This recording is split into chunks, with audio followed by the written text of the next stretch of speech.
Okay, first we want to show you this thing actually compiles. So here we go.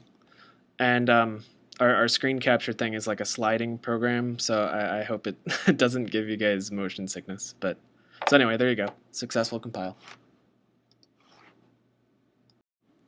Okay, the first program that we're going to show is for context 0. It's a 4-line program. It adds R0 to R5 and stores that in R1. And here R0 always has the value 0, so this effectively just stores 5 in R1. And these are the hex codes for all of our operations. The second one just adds 6 and puts that in R3 or R2. And the third one just adds those two registers together and puts them in 3. So there's a data dependence here on the third line. And then it just ends. On context 1, we're going to be running a single line program that just says end. Okay, so if we pull up the waveforms, at the rise of the first clock cycle, we've got an NPC of 0, and that issues the instruction. All right. 420005, which is the first instruction, the first add. And that sets the cycles until available register to 4 for the first register, because it's got 4 cycles until it can be used. Then we flip the context, go to context 1, and that issues the instruction FC0000, which is just end.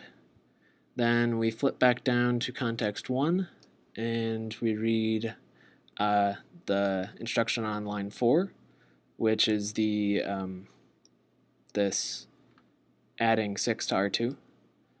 And so that makes the cycles until available register for register 2 to be 4.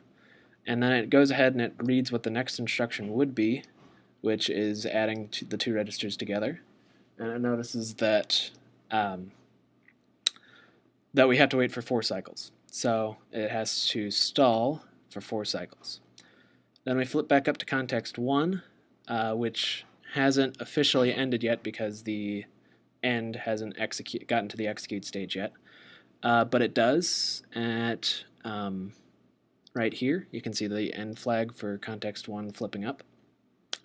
So context 1 has ended, but context 0 is still stalling because of the data dependency. And then once the data dependency goes away, we flip back down to context 0. And at the rise of the next clock cycle, we issue this 406-11000, which is the adding. And then the program goes to completion right here. We can take a look at the reg file, and we can see that by the time that we're done, register 1 has value 5, register 2 has value 6, and register 3 has value 11, which is exactly what we want.